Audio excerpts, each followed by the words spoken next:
Hello Aquarius! Welcome po sa inyong reading. So this is for Aquarius June 4 to June the 7th. Ayan. So Aquarius, para po sa mga bago, don't forget to click the subscribe button, smash the like button, and comment below kung kayo nakaka-resonate, and hit the notification bell.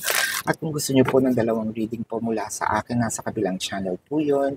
That is Babaylan TV. No, yan po ang ating unang channel catered for our international audience. At kung gusto niyo pong sumali sa ating live sessions, sa kabilang channel din po yun. No? Kung hindi niyo naman po maabutan, no, itong live sessions, pwede naman po kayong magtanong dito sa comment section as long as the question is answerable by yes or no. Ano po? So Aquarius, kung hindi po kayo masasatisfy sa yes or no na sagot, meron pong link sa description box, no? Doon po sa form, kung kailangan niyo ng explanations, nasa form po yan. Sa description box, all you just have to do is to click the link or copy the link. Tapos, pakicheck na lang po yung instructions. We have a discounted price or a promotion of 4 questions plus 1, no?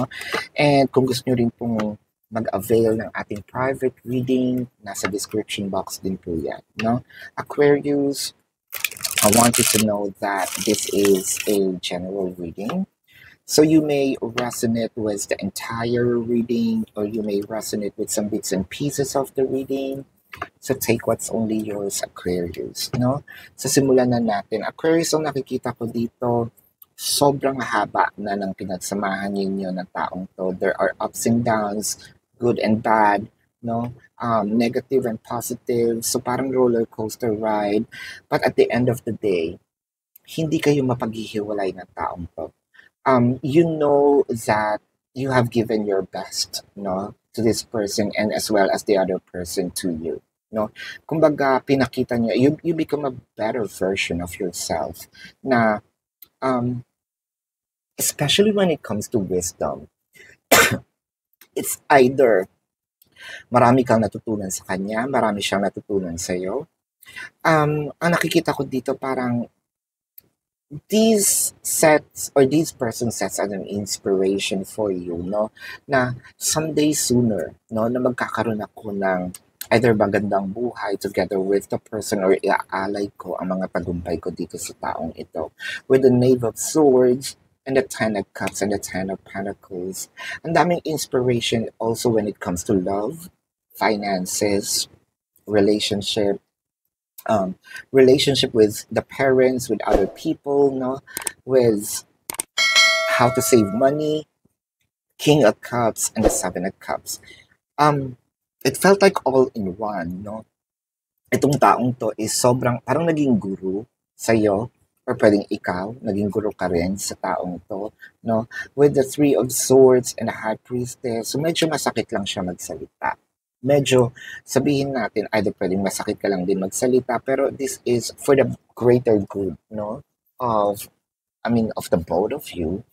With the Four of Pentacles, I feel like hindi ka na rin kayang pakawala ng person mo, no?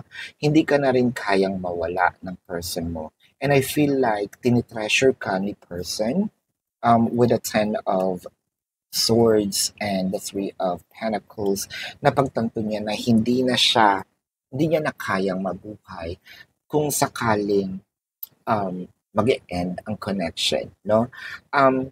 Your person always wants you by your side. So parang ito yung sa'yo siya kumukuha ng lakas, sa'yo siya kumukuha ng inspirasyon. Kumbaga ikaw yung battery, no, nagre-recharge sa kanya. I love how somewhat nagiging parang ano to mirrored energy, kasi parehas kayo ng inspirasyon, no? Parehas kayong kumukuha ng lakas ng loob at tiwala sa isa't isa.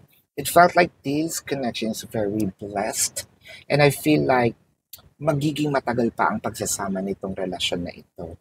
With the High Priestess in here, na parang tinulak ka rin eh, no, ng destiny to meet the person. And it felt like you met the right person at the right time, right place, at the right moment. So congratulations, Aquarius. Um, Probably this is also the one for you, no? Tingnan natin ang zodiac sign ng person mo. This could be their sun sign or it could be a placement in their chart. I'm seeing Taurus, Sagittarius, Virgo. Sagittarius is very dominant, no? Um, Pisces, Capricorn, Scorpio, Cancer. So this is your reading Aquarius. And again, para po sa mga bago, don't forget to click the subscribe button, smash the like button, comment below kung kayo nakaka-resonate, and hit the notification bell. At kung gusto niyo pong sumali sa ating live session, sa kabilang channel po yun. Aquarius, love and light to you. Namaste. See you po no, sa mga susunod na reading. And I think kung gusto niyo sumali ng kung gusto niyo po no, ng ating magtanong sa comment section, pwede po kayo as long as the question is answerable by yes or no. Pakicheck na lang din po ang form, basahin mabuti ang instructions, and kung gusto niyo mag-avail ng ating private reading, nasa description box din po yun. Again, maraming salamat. Paalam, Aquarius!